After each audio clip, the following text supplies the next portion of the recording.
Welcome back to the best moments of Friday the 13th with Friday the 13th Part 3, the movie that gave us the hockey mask. Off the bat, one great moment is right at the beginning when Harold's wife looks out the window and sees Jason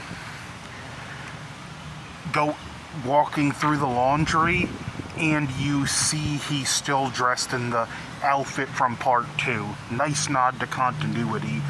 And you hear the radio report about the killings, then she goes out to get the laundry for some stupid reason.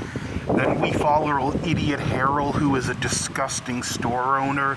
He's eating out of food, putting it back on the shelf. He's drinking out of juice bottles, putting them back on the shelf, only to get the scare of his life when a snake jumps out at him.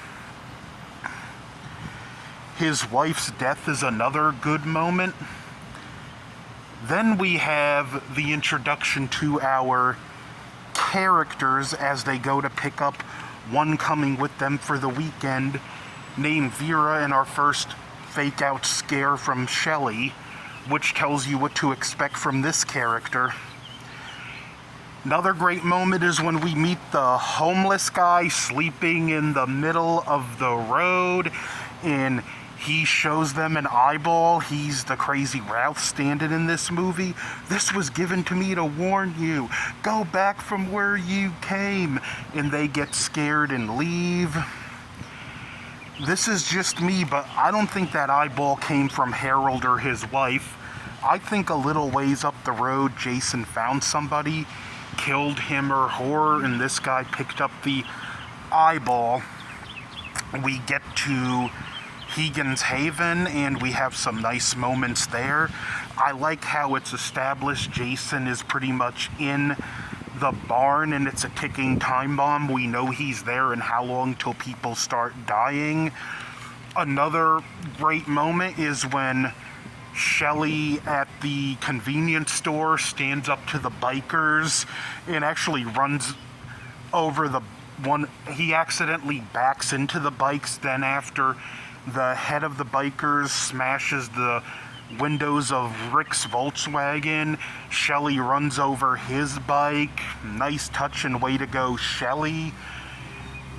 Let's see, other great moments. The bikers getting taken out one by one in the barn.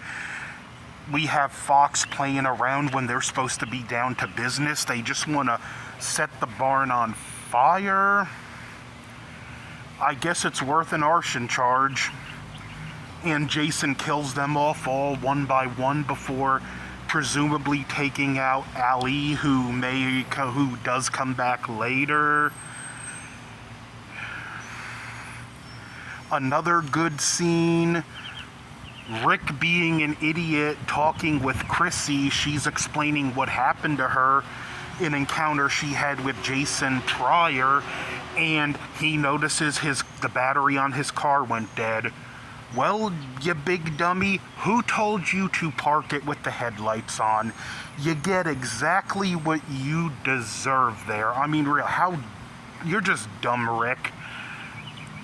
Another great moment we get with Vera when Vera drops Shelley's wallet into the water and she gets it. Jason comes out, and it's the first time we see him in the full hockey mask, and he shoots her with the spear gun. Phenomenal, memorable moment. Now, a lot of people think this is where he killed Shelley, but I'll address this in a few. I think some time had passed between point A and point B, because Shelley shows up several minutes later and it just doesn't make sense. Killing Andy in the hallway, Debbie reading Fangoria magazine and a Godzilla article right before she gets killed Kevin Bacon style, another great moment. Chuck, by the way, what are these middle-aged hippies doing hanging out with a bunch of 19 and 20-year-olds? I like to know how this friend group formed. Chuck getting electrocuted in the basement when Jason shoves him into the breaker box. Then he takes out Debbie, which we get a nice chain of events when Chrissy and Rick get back to the cabin, and there's just a lot of build-up. Rick's eyeball popped, then there's some time before Chrissy realizes people are getting killed when Loco's body falls out of a tree. Other great moments when Chrissy's locking up and Jason throws Rick's body through the window. The chase upstairs, her pulling the knife out of Debbie's back and attacking Jason with it, then Jason pulling the butcher knife that she stabbed him with out of his leg and throwing it at her. Earlier when she finds the bloody clothes in the tub, the chase to the barn, her outsmarting Jason, putting the rope around his neck and dropping him out the barn. The moment when she opens the door, he comes to and he raises the mask to reveal it's him. Allie attacking Jason, who we thought was dead, only for Jason to kill him. Another great moment. Then the iconic scene where Jason gets the axe to the head in this and he still has his hands out coming at her. All great moments in this film, so these are my Friday the 13th Part 3 best moments. What are yours? Don't forget to like, share, comment, subscribe, and happy Friday the 13th.